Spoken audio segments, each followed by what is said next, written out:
So for Srikakulam district ఈరోజు topic ఏంటంటే మనకి ఈ నిన్నంతా కూడా మనం మెయింటెనెన్స్లో ఏ రికార్డ్స్ ఏ రిజిస్టర్స్ ఎలా మెయింటైన్ చేయాలి అనేది డిస్కస్ చేయడం జరిగింది.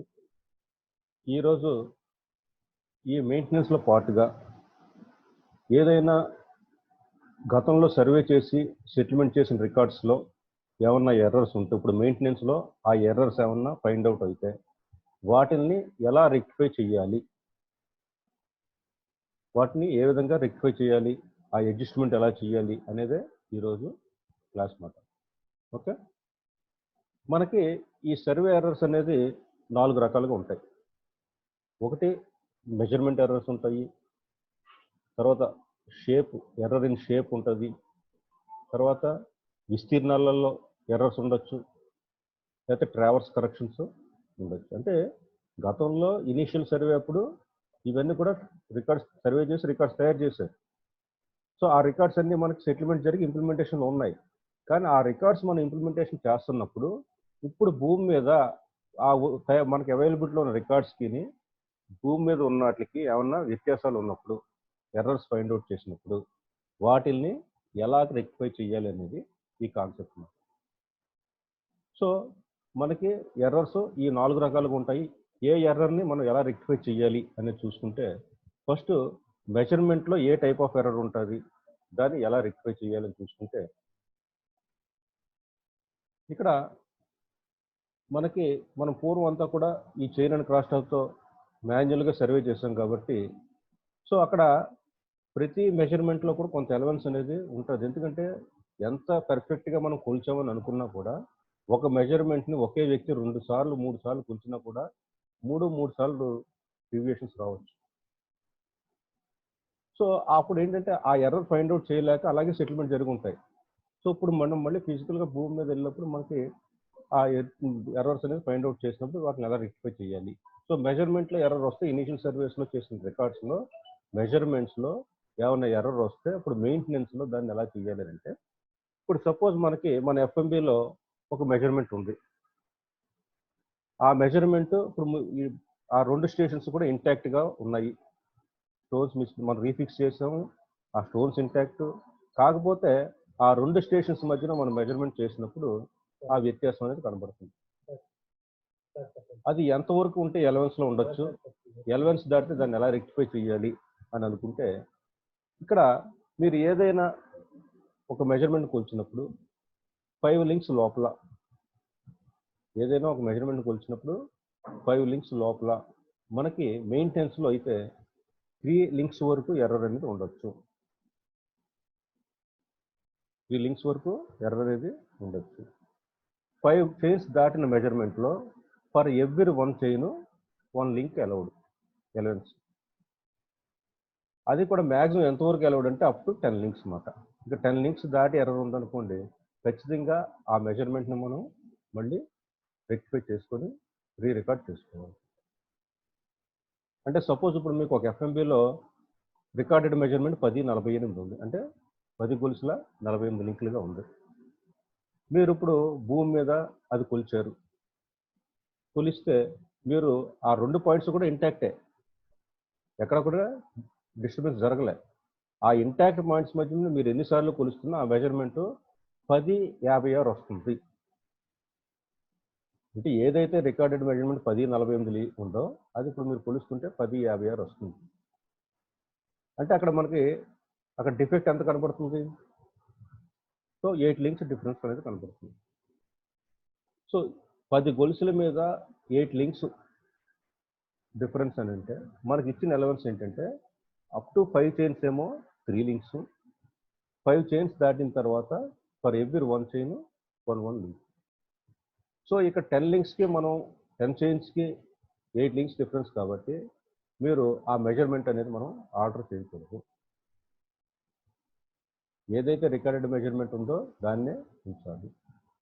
ఎలవెన్స్ దాటి కానీ వస్తే అంటే సపోజ్ ఇప్పుడు 1048 అనేది 10 లింక్స్ అబవ్ అయిపోయి 1062 1063 అలాగ వచ్చిందనుకోండి, అప్పుడు ఖచ్చితంగా మీరు ఆ మెజర్మెంట్ అనేది మీరు కరెక్షన్ చేయాలి. ఓకే, ఈ కరెక్షన్ చేయడానికి అథారిటీ ఎవరికి ఉంది? సో మనకి లీనియర్ మెజర్మెంట్స్లో కరెక్షన్ చేయాలి అని అంటే మనకి సర్వేర్ క్యాడర్లో మనం కరెక్షన్ చేయొచ్చు. మన హైయర్ క్యాడర్లో వాళ్ళు ఇన్స్పెక్షన్ చేసి ఆ సర్వేర్ దాన్ని కన్ఫర్మ్ చేసి ఆ కరెక్షన్ అనేది ఎఫ్ఎంబీలో దాన్ని క్యారీ అవుట్ చేయొచ్చు. ఇది మెజర్మెంట్ ఎర్రర్ అన్నమాట. మెజర్మెంట్ ఎర్రర్కి మనకి ఎఫ్ఎంబీలో ఉన్న ఎలవెన్స్ అన్నమాట. సో ఒరిజినల్గా ఇనీషియల్గా ఈ కరెక్షన్ అనేది విలేజ్ కాపీలో చేస్తాము. తర్వాత ఈ కరెక్షన్ యొక్క దీన్ని మళ్ళీ ఏడీ సర్వే పర్మిషన్ తీసుకొని తాలూకా అకౌంట్స్లో కూడా మనం కరెక్షన్ అనేది చేయాలి. ఇది error in measurement. Next error in shape. ఈ ఎర్రర్ ఇన్ షేప్ ఎలాగ వస్తుందంటే మీకు అందరికీ తెలుసు, మనంతా కూడా క్యాడాస్ట్రల్ D&O సిస్టంలో సర్వే చేస్తాం. సో మనం ఈ జీ లైన్స్ రన్ చేసి ఆఫ్సెట్స్ ప్లాట్ చేసేటప్పుడు లెఫ్ట్ ఆఫ్సెట్ రైట్ కానీ రైట్ ఆఫ్సెట్ లెఫ్ట్ కానీ ప్లాట్ చేసాం అనుకోండి, షేప్ ఆటోమేటిక్గా మనకు డీవియేట్ అవుతుంది. అంటే భూమి మీద కరెక్ట్గా ఉండొచ్చు, కానీ మనం తయారు చేసిన రికార్డులో డీవియేషన్ రావచ్చు. సో ఈ డిఫెక్ట్ అనేది అప్పట్లో దాన్ని ఫైండ్ అవుట్ చేయక అలాగే సెటిల్మెంట్ జరిగిపోయింది. సో ఆ రికార్డు బేస్ చేసుకున్నప్పుడు మన ఫీల్డ్ మీదకి వెళ్ళినప్పుడు అటువంటి షేప్లో ఎర్రర్స్ ఏమన్నా వచ్చి అవి ఇప్పుడు మనకు మెయింటెనెన్స్లో వాటిని ఫైండ్ అవుట్ చేసినప్పుడు వాటిని మనం విధిగా కరెక్షన్ చేయాలి. ఇది ఒక షేప్ని మనం కరెక్షన్ చేయాలంటే ఖచ్చితంగా ఏడీ సర్వే పర్మిషన్ తీసుకొని ఏడీ సర్వే ద్వారా మనం చేయాలి. ఎందుకు మీరు ఇక్కడ చూసుకోవాలి, షేప్ కరెక్షన్ చేయాలంటే ఎక్స్టెంట్ కూడా మారుతుందా ఉన్నదో కూడా అబ్జర్వ్ చేసుకోవాలి. ఒకవేళ మీరు ఈ షేప్ కరెక్షన్ చేయటం వలన ఆ విస్తీర్ణంలో రికార్డెడ్ ఏరియా ఏదైతే ఉంటుందో రికార్డెడ్ ఎక్స్టెంట్లో 5% లోపల విస్తీర్ణం ఉంటే, వేరియేషన్ ఉంటే మీరు ఆ షేప్ అనేది కరెక్షన్ చేయవచ్చు. అంటే ఆ డిఫరెన్స్ ఆఫ్ ఏరియా అనేది ఆ ఎలవెన్స్ 5% లోపలే ఉండాలి విస్తీర్ణంలో మార్పు. ఒకవేళ 5% దాటింది అనుకోండి, మీరు కరెక్షన్ చేయడానికి లేదు, షేప్ని కరెక్ట్ చేయకూడదు. ఆటోమేటిక్గా మళ్ళీ నెక్స్ట్ ప్రాసెస్ ఎక్స్టెంట్ కరెక్షన్ ఎలా చేయాలనే దాని ప్రకారం ప్రాసెస్ చేయాలి. సో 5% మీరు షేప్లో ఎర్రర్ ఆయన ఐడెంటిఫై చేసినప్పుడు ఆ ఎర్రర్ని మనం రిలే చేసినప్పుడు ఆ ఎక్స్టెంట్లో వేరియేషన్ 5% లోపల ఉంటే ఆ షేప్ అనేది మనం కరెక్షన్ చేస్తాం అన్నమాట. అది ఎర్రర్స్ ఇన్ షేప్.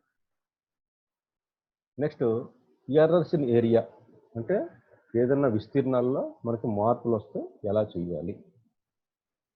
ఇక్కడ విస్తీర్ణాల్లో మార్పు అంటే మీరు ఇక్కడ అబ్జర్వ్ చేయవలసింది ఏంటంటే, మీరు తయారు చేసిన రికార్డులో ఏ విధంగా అంటే భూమి మీద ఏవైనా డీవియేషన్స్ లేకపోవచ్చు, కానీ పూర్వం ఏరియా కంప్యూటేషన్ అనేది ఎలా చేసేవారంటే మాన్యువల్గా ఏరియా స్క్వేర్ పేపర్తో చేసేవారు. మ్యాథమెటికల్ కరెక్షన్ క్యాలిక్యులేషన్ కాకుండా ఏరియా స్క్వేర్ అంటే గ్రాఫ్ షీట్ ద్వారా ఆ ఏరియా అనేది క్యాలిక్యులేట్ చేశారు. సో ఆ క్యాలిక్యులేట్ చేయడంలో కొన్ని ఎర్రర్స్, ఫిజికల్ ఎర్రర్స్ అనేది రావచ్చు, పర్సనల్ ఎర్రర్స్ రావచ్చు. సో కాబట్టి అటువంటి ఎర్రర్స్ ఉన్నప్పుడు ఏం చేసేవారు, అందుకని మనం చేసింది మ్యాథమెటికల్గా చేయలేదు కాబట్టి ఏరియా స్క్వేర్ పేపర్ తోటి కంప్యూటేషన్ చేశాం కాబట్టి ఆ రోజుల్లోనే మనకి ఎక్స్టెంట్లో వేరియేషన్ అనేది 5% అలవెన్స్ ఇచ్చారు. అంటే 5% ప్లస్ ఆర్ మైనస్ 5% వేరియేషన్ ఉన్నా కూడా రికార్డెడ్ ఎక్స్టెంట్ ఏదైతే ఉందో దాన్నే వ్యాలిడ్ ఎక్స్టెంట్గా పరిగణించమన్నారు. అంటే సపోజ్ ఇప్పుడు మీకు 1 ఎకరం ల్యాండ్ ఉంది, అది ఏరియా స్క్వేర్ పేపర్తో కంప్యూట్ చేసి ఆ రోజుల్లో దాన్ని 1 ఎకర్ కింద రికార్డ్ చేశారు. కానీ ఇప్పుడు భూమి మీద మీరు ఫిజికల్గా కొలిచినప్పుడు 98 సెంట్సే వచ్చింది. 98 సెంట్స్ వచ్చినా కూడా ఆ ఏరియాని మీరు 1 ఎకర్గానే పరిగణించాలి. లేదు ఎకరా 3 సెంట్లు వచ్చింది, ఎకరా 3 సెంట్లు వచ్చినా కూడా దాన్ని 1 ఎకర్ కిందనే పరిగణించాలి. అంటే ఆ ఎలవెన్స్ అనేది 5% లోపల ఉంటుంది. ఒకవేళ ఎలవెన్స్ అనేది 5% దాటిపోయింది అనుకోండి, అప్పుడు మటుకే మీరు ఏరియా రాట్ అనేది తీయాలి. ఓకే. ఇలాగా ఈ ఏరియాలో ముందు మీరు అబ్జర్వ్ చేయవలసిందంటే పర్సంటేజ్ ఆఫ్ ఎర్రర్ ఎంత ఉందనేది మీరు ఫైండ్ అవుట్ చేయాలి. సో ఈ percentage of error find out చేసి దాన్ని రెక్టిఫై చేయడానికి మనకి ముఖ్యంగా 3 కేసెస్ కింద దీన్ని డివైడ్ చేశారనమాట. Case 1, case 2, case 3. కేస్ 1లో ఏం చేయాలి, కేస్ 2లో ఏం చేయాలి, కేస్ 3లో ఏం చేయాలి అనేది చూసుకుంటే, ఇప్పుడు మీకు కేస్ 1 చూడండి, ఇక్కడ ఉన్న ఒక స్క్రీన్ మీద ఉన్న డేటా మీరు అబ్జర్వ్ చేశారనుకోండి, ఇక్కడ 10వ సర్వే నెంబర్లో మనకి 3 సబ్ డివిజన్స్ ఉన్నాయి. 3 సబ్ డివిజన్లో ఒక రికార్డెడ్ ఎక్స్టెంట్ మనకి 10 ఎకరాల 68 సెంట్లు ఉంది. కానీ ఈరోజు ఫిజికల్గా మీరు భూమి మీద ఆ సర్వే నెంబర్ని సర్వే చేసినప్పుడు మీకు టోటల్ ఎక్స్టెంట్ ఎంత వచ్చిందంటే 11 ఎకరాల 9 సెంట్లు వచ్చింది. ఇక్కడ మీరు అబ్జర్వ్ చేయవలసింది ఏంటంటే ఈ టోటల్ ఎక్స్టెంట్లో పర్సంటేజ్ ఆఫ్ వేరియేషన్ ఎంత ఉందనేది ముందు క్యాలిక్యులేట్ చేసుకోండి. అంటే ఈ 11.09 నుంచి 10.68 తీసేసారనుకోండి, మీకు ఆ వచ్చిన డిఫరెన్స్ 5% లోపల ఉందా లేదా అనేది చూసుకోండి. ఓకే, తర్వాత టోటల్ ఏరియా అయిపోయిన తర్వాత కూడా మళ్ళీ సబ్ డివిజన్ వైజ్ వేరియేషన్ కూడా మీరు క్యాలిక్యులేట్ చేసుకోవాలి. అంటే ఇక్కడ 1వ సబ్ డివిజన్లో మనకి టోటల్ ఎక్స్టెంట్ 7 ఎకరాల 51 సెంట్ ఉంది, రికార్డెడ్ ఎక్స్టెంట్. కానీ భూమి మీద ఫిజికల్గా మనకి యాక్చువల్ ఎక్స్టెంట్ ఎంత ఉంది, 7 ఎకరాల 85 సెంట్లు ఉంది. సో ఈ రెండింటికి డిఫరెన్స్ చూసుకుంటే మీకు మనకి 30 ఉంటుంది. ఇప్పుడు మీరు 7 ఎకరాల 51 సెంట్కి 7 ఎకరాల 51 సెంట్కి 5% అంటే మనకి ఎంతవరకు ఉండొచ్చు డిఫరెన్స్ అనేది చూసుకుంటే 36 సెంట్స్ దాకా మనకి అలవెన్స్ అనేది ఉండొచ్చు.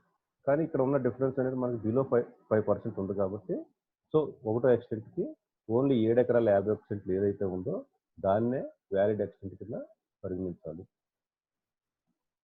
అలాగే 2వ సబ్ డివిజన్లో కూడా మనకి బిలో 5% ఉంది, 3వ సబ్ డివిజన్లో కూడా బిలో 5% ఉంది. అంటే కేస్ 1లో మీరు చూసుకోవాల్సిన, ఇప్పుడు కేస్ 1 అంటే ఏంటంటే ఆ సర్వే నెంబర్ యొక్క టోటల్ ఎక్స్టెంట్లో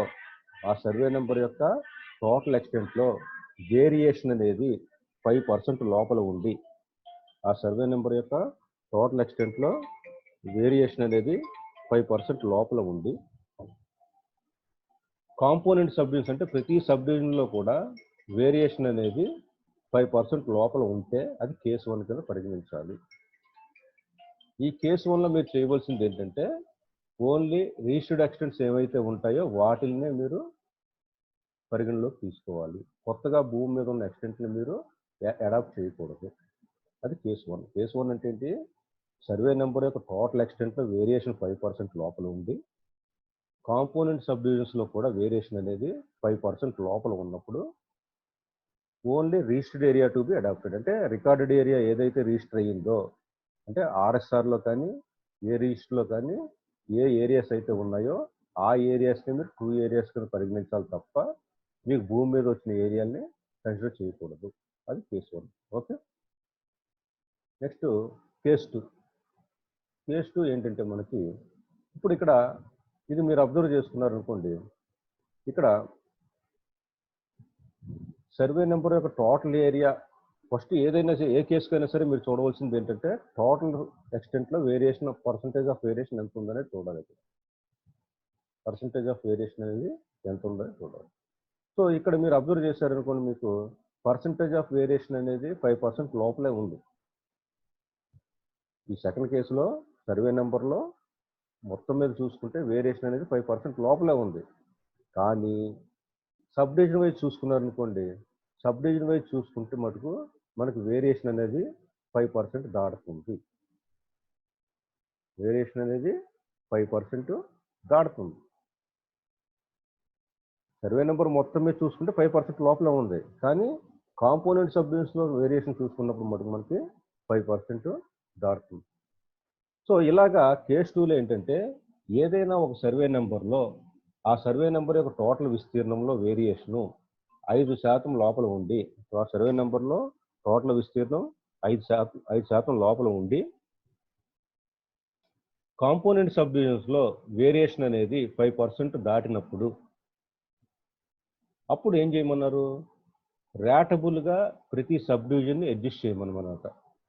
ప్రతి సబ్ డివిజన్ను కూడా ర్యాటబుల్గా అడ్జస్ట్ చేయాలి. ర్యాటబుల్గా అడ్జస్ట్ చేయాలి అని అంటే ఇక్కడ మనం ఉపయోగించవలసిన ఫార్ములా ఏంటంటే మనకి registered area of the survey number into actual area of the sub division divided by actual area of the survey field. అంటే ఇప్పుడు మీరు 10వ సర్వే నెంబర్లో 1వ సబ్ డివిజన్ ర్యాటబుల్గా అడ్జస్ట్ చేయాలంటే ఇక్కడ registered area of the survey field మనకి ఎంత? 7 ఎకరాల 97 సెంట్లు, అంతే కదా. అలాగే actual area of the sub division ఎంత? 2 ఎకరాల 85 సెంట్లు divided by actual area of the field. అంటే మనకి యాక్చువల్ ఫీల్డ్ ఈ 3 సబ్ డివిజన్స్ టోటల్ చేయగా ఏదైతే మనకి యాక్చువల్ ఏరియా వస్తుందో దాంతో భాగించాలి. ఇలాగా ప్రతి సర్వే నెంబర్ కూడా మీరు ర్యాటబుల్గా అడ్జస్ట్ చేయాలి. ప్రతి సర్వే నెంబర్ని కూడా మీరు ర్యాటబుల్గా అడ్జస్ట్ చేయాలి. చేసినప్పుడు ఇక్కడ మీరు అబ్జర్వ్ చేస్తే ఏమవుతుందంటే సర్వే నెంబర్స్ కాంపోనెంట్ సబ్ డివిజన్స్లో ఎక్స్టెన్స్ అనేది వేరియేషన్ వస్తుంది. కానీ టోటల్గా సర్వే నెంబర్ అంతా టోటల్ చేస్తే మటుకు రిజిస్టర్డ్ ఏరియా ఏదైతే ఉంటుందో ఆ రిజిస్టర్డ్ ఏరియా మాత్రమే రావాలి. ఓకే, ఎందుకు మనకి సర్వే నెంబర్ మొత్తం మీద చూసుకుంటే ఆ వేరియేషన్ అనేది 5% లోపల ఉంది కాబట్టి మనం ర్యాటబుల్గా అడ్జస్ట్ చేసినా కూడా ఈ రిజిస్టర్డ్ ఏరియా అనేది మారకూడదు. మారకుండా కాంపోనెంట్ సబ్ డివిజన్స్లో వేరియేషన్ అనేది రావాలి. ఇలాగ వచ్చినప్పుడు మనం ఆ అడ్జస్టెడ్ ఏరియాస్ని ట్రూ ఏరియాస్గా అడాప్ట్ చేసుకోవాలి. అడ్జస్టెడ్ ఏరియాస్ని ట్రూ ఏరియాస్గా అడాప్ట్ చేసుకోవాలి. ఓకే, ఇది కేస్ 2. అంటే కేస్ 2 అంటే ఏంటంటే మీకు ఏదైనా ఒక సర్వే నెంబర్లో వేరియేషన్ 5% లోపల ఉండి కాంపోనెంట్ సబ్ డివిజన్ వేరియేషన్ అనేది 5% దాటినప్పుడు ప్రతి సబ్ డివిజన్ని ర్యాటబుల్గా అడ్జస్ట్ చేయాలి. ఓకే, అయితే ఈ అడ్జస్ట్ చేయడానికి ప్రొసీజర్ ఏంటి? ప్రొసీజర్ ఏంటంటే మనకి ఇక్కడ ఈ రికార్డ్ అంతా కూడా ఫస్ట్ సర్వేరు దీని అంతటిని కూడా భూమి మీద సర్వే చేసి ఆ వేరియేషన్స్ని క్లియర్గా చూపిస్తూ అపెండిక్స్ 14 అనేది తయారు చేయాలి. అపెండిక్స్ 14 అనేది తయారు చేయాలి. ఈ అపెండిక్స్ 14లో ఈ ప్రొఫార్మా నింపుకొని ఆ రిజిస్టర్ హోల్డర్స్ అందరికీ కూడా నోటీస్ ద్వారా తెలియచేయాలి. ఇగో మేము ఈ కేసు అంతా కూడా ర్యాటబుల్గా అడ్జస్ట్ చేసాము.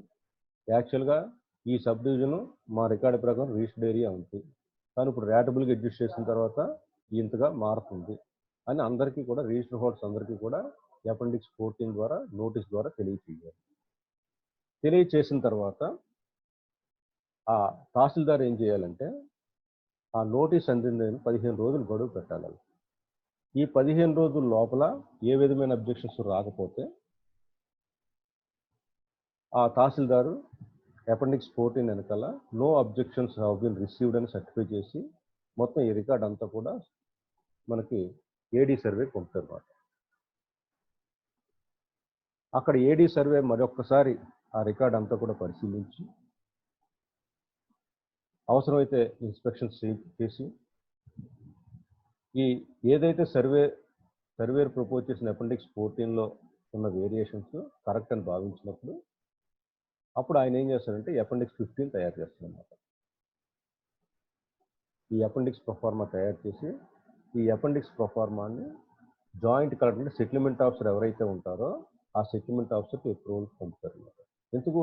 ఇప్పుడు మనం చేస్తున్న ఎక్సర్సైజ్ అంతా కూడా పర్మనెంట్ రిజిస్టర్స్లో మార్పులు చేయటం. ఇదేదో అడంగల్లో మార్పులు కాదు. పర్మనెంట్ ఏ రిజిస్టర్లో మార్పులు చేయాలంటే ఈ ప్రొసీజర్ అంతా ఫాలో అవ్వాల్సిందే. ఓకే, సో అప్పుడు సెటిల్మెంట్ ఆఫీసర్ అప్రూవల్ తీసుకున్న తర్వాత మాత్రమే అక్కడ ఏ రిజిస్టర్లో మార్పులు అనేది చేయాలి. సో అపెండిక్స్ 15 అనేది జాయింట్ కలెక్టర్ అప్రూవల్ తీసుకున్న తర్వాత అప్పుడు ఆ ఫైల్ అంతా కూడా మళ్ళీ ఏడీ సర్వేకి వస్తుంది. ఏడీ సర్వే తన కార్యాలయంలో ఉన్న అపెండిక్స్ 16 దాన్ని ఏమంటామంటే రిజిస్టర్ ఆఫ్ సర్వే ఎర్రర్స్. ఆ రిజిస్టర్ ఆఫ్ సర్వే ఎర్రర్స్లో దాన్ని ఎంటర్ చేసి మళ్ళీ తహసీల్దార్కి ఇన్కార్పొరేషన్ ఆఫ్ చేంజెస్ పంపుతారు అన్నమాట. అంటే ఏదైతే అపెండిక్స్ 15లో జాయింట్ కలెక్టర్ అప్రూవల్ తీసుకొని మార్పులు చేయదలిచారో ఆ మార్పులన్నింటినీ కూడా అప్పుడు ఏ రిజిస్టర్స్లో ఇన్కార్పొరేషన్ చేయాలి. ఓకే, ఇది కేస్ 2. ఇక కేస్ 3 చూసుకుంటే ఏంటంటే మీకు ఏదైనా ఒక సర్వే నెంబర్లో విస్తీర్ణం అంటే ఆ సర్వే నెంబర్ యొక్క టోటల్ విస్తీర్ణం స్ట్రైట్ అవే 5% దాటిపోయింది అనుకోండి, వేరియేషన్ అనేది 5% దాటింది అనుకోండి, అప్పుడు ఏం చేయమన్నారు? True area to be adopted, అంటే భూమి మీద కొలిచినప్పుడు ఏ ఏరియాలు అయితే వస్తాయో ఆ ఏరియాలను మీరు అడాప్ట్ చేయండి. ఇక్కడ మీరు అబ్జర్వ్ చేసుకున్నారంటే కేసు 1, కేసు 2లో మటుకు ఆ సర్వే నెంబర్ యొక్క టోటల్ విస్తీర్ణం మటుకు 5% లోపలే ఉంది వేరియేషను. ఆ 2 కేసుల్లో కూడా మనకి వేరియేషన్ ఆఫ్ ఎక్స్టెంట్ అనేది 5% లోపలే ఉంది. కానీ సెకండ్ కేసులో కాంపోనెంట్ సబ్ డివిజన్స్ వేరియేషన్ అయినాయి. ఫస్ట్ కేసులో కాంపోనెంట్ సబ్ డివిజన్స్లో కూడా 5% లోపలే ఉన్నాయి. కానీ ఇక్కడ చూసుకున్నారనుకోండి కేసు 3లో మీకు ఆ టోటల్ సర్వే నెంబర్ యొక్క టోటల్ విస్తీర్ణమే 5% వేరియేషన్లో ఉంది.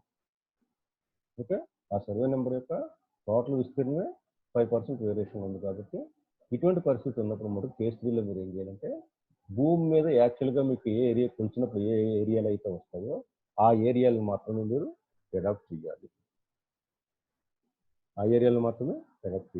దీనికి ప్రొసీజర్ ఏంటంటే సేమ్ జాయింట్ కలెక్టర్ అప్రూవల్ తీసుకొని అప్పుడు మాత్రమే ఏ రిజిస్టర్లో మార్చాలన్నమాట. ఎందుకు? ఇవంతా కూడా పర్మనెంట్ సెటిల్మెంట్ రిజిస్టర్ కాబట్టి పర్మనెంట్ సెటిల్మెంట్ రిజిస్టర్లో ఏ మార్పు చేయాలన్నా కూడా మనకు విధిగా ఆ సెటిల్మెంట్ ఆఫీసర్ యొక్క అప్రూవల్ అనేది మనకు కావాలన్నమాట. ఓకే, వేరే కేసు 1 అనుకోండి, కేసు 1లో మనం ఏ విధంగా కూడా దాని మార్పులు ఏం చేయట్లేదు, ఆడికి సింపుల్గా ఎండార్స్మెంట్ ఇచ్చేస్తారు అంతే. కానీ కేసు 2 కానీ కేసు 3 కానీ వచ్చినప్పుడు మీరు విధిగా జాయింట్ కలెక్టర్ అప్రూవల్ తీసుకున్న తర్వాత మాత్రమే కరెక్షన్స్ అనేది క్యారీ అవుట్ చేయాలి. ఓకే, ఈ ప్రొసీజర్ అంతా కూడా మీరు ఫాలో అవ్వాల్సిందే. Appendix 14, appendix 15, appendix 16. అపెండిక్స్ 14 ఏమో సర్వేర్ లెవెల్లో తయారు చేయాలి, అపెండిక్స్ 15 ఏమో ఏడీ సర్వే లెవెల్లో చేయాలి, అపెండిక్స్ 16 ఏమో జాయింట్ కలెక్టర్ అపెండిక్స్ 15 అప్రూవల్ చేసిన తర్వాత ఈ అపెండిక్స్ 16 అనే సర్వే రిజిస్టర్ ఆఫ్ సర్వే ఎర్రర్స్లో ఏడీ సర్వే ఎంటర్ చేసుకొని అప్పుడు తహసీల్దార్ చేత ఇన్కార్పొరేషన్ చేయించాలి. ఓకే,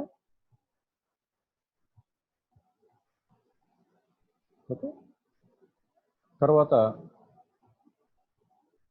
ఇంకా ఇవన్నీ కాకుండా మనకి బోర్డు స్టాండింగ్ ఆర్డర్స్లో పారా 8లో చెప్పిన ప్రకారం ఒక్కొక్కసారి ఏమవుతుందంటే మనం తయారు చేసిన రికార్డులో ఏమి డిఫెక్ట్ ఉండదు,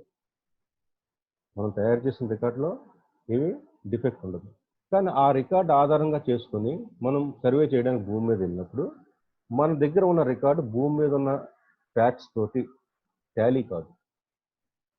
అంటే ఏమవుతుంది, అప్పుడు సర్వే చేసి తయారు చేసిన రికార్డు ఓకే, కానీ ఇప్పుడు భూమి మీద రకరకాల మార్పులు జరిగి ఇప్పుడు ఉన్న గ్రౌండ్ స్టేటస్ మన దగ్గర ఉన్న రికార్డుకి టాలీ కాని పరిస్థితి ఉన్నప్పుడు అప్పుడు ఏం చేయాలి అంటే అప్పుడు మళ్ళీ ఆర్డర్స్ తీసుకొని కలెక్టర్ గారి ఆదేశాలతో మళ్ళీ ఫ్యాక్ట్స్ ఆఫ్ ఎంజాయ్మెంట్ ఏదైతే ఉందో దాన్ని సర్వే చేసి మన రికార్డ్ అనేది మనం మార్చాలి. ఇది మనకి బోర్డు స్టాండింగ్ ఆర్డర్స్లో 34Bలో పారా 8లో చెప్పిన రూల్ మాట.